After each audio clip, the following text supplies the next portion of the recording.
what I've got here are two different battery banks that I've been screwing around with and testing and putting through their paces. The first one is from Tack Life, and what you get is your battery bank. Comes along with charging cord,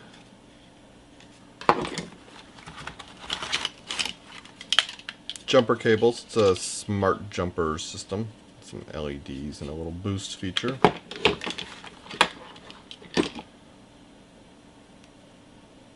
USB cable. This is an adapter for charging or for using a cigarette lighter accessory.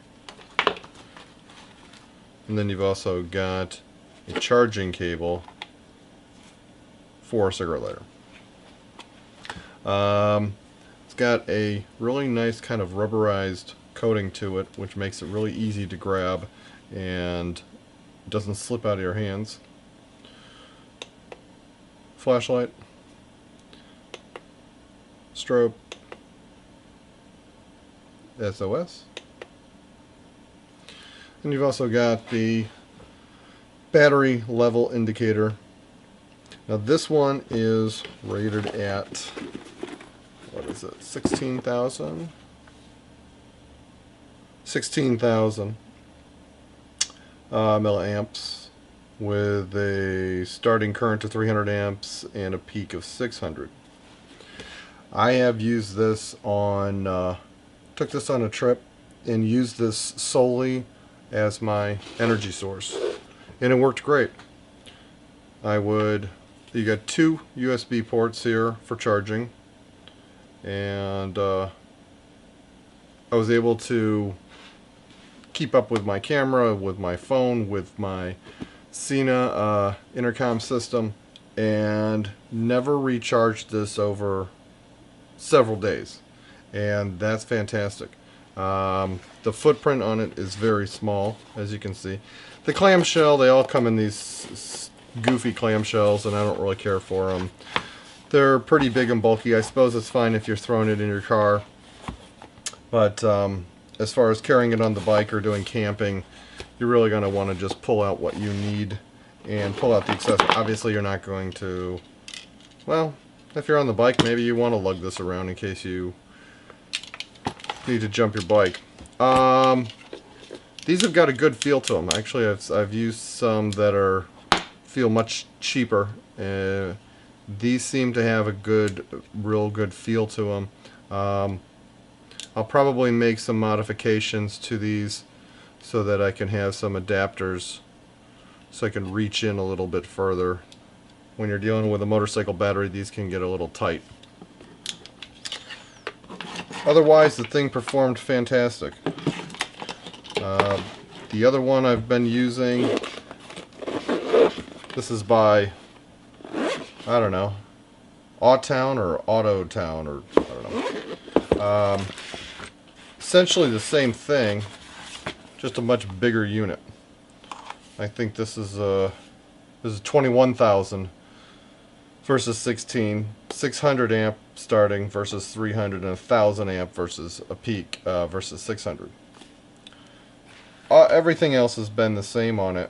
The difference that I do like about this, one little thing, is the charging of it. Whereas this one, this is the plug that goes in to charge it, and that's fine, and it works great. This one uses a USB as the input. So why is that a big deal? Well, what I like about this is I have a USB outlet on the inside of my tank bag, or I have one on my tank bag, but I also have one on my top box. I can be using this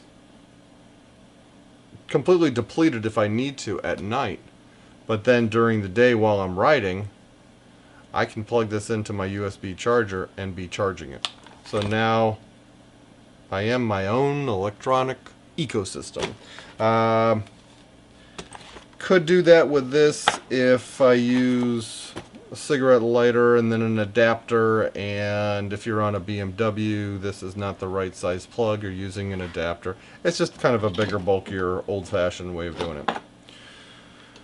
Not to mention, these things really can allow for things to fall in there. So that's really the only difference that I found. Otherwise, you know, I took this and hooked it up with the jumper cables directly to my Jeep, disconnected the battery, and started the Jeep multiple times just on this little guy. And that is pretty impressive. Not using any battery power, car battery power, just using this, and to do it multiple times, not a problem. On a 6-cylinder, that's great. So,